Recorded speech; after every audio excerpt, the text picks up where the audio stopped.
ఉన్నాడు లోక కళ్యాణంగా. ఆయన ఒక చోట ఉన్నాడు.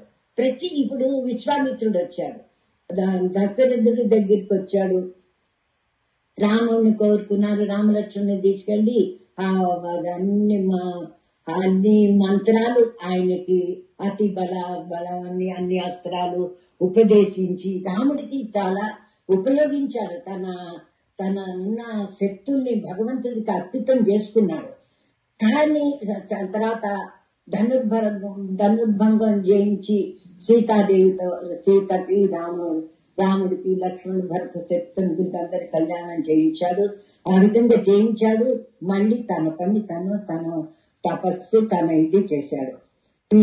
అలాగే మిగతా దూర్వాసుడు ఉన్నాడంటే ఆయన కుంతీదేవికి తన తపశక్తి వల్ల ఆయన కూడా తన శక్తిని ఆ సద్గుణాన్ని తనకున్న శక్తుల్ని లోక కళ్యాణం కోసం ఆయన కూడా ఉపయోగించాడు. తన శక్తులన్నీ స్వార్థం కోసం కాకుండా ఆ కుంతీదేవికి ఆ మంత్రాలు ఉపదేశించటం వల్ల పంచపాండవులు లాంటి పుత్రులను కానీ ఆవిడ ధన్యురాలైంది.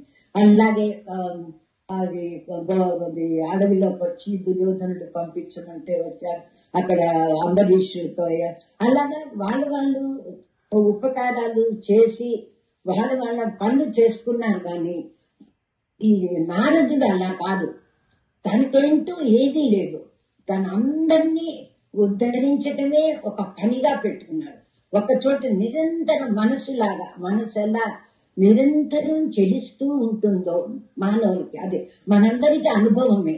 ఆ మనసు ఎలా ఒక చోట కుదురుగా ఉండకుండా ఎలా అన్ని అంతటా తిరిగి ఎలా చెలిస్తూ ఉంటుందో అలాగే నారదుడు మనసులాగా చెలిస్తూ ఉంటాడు.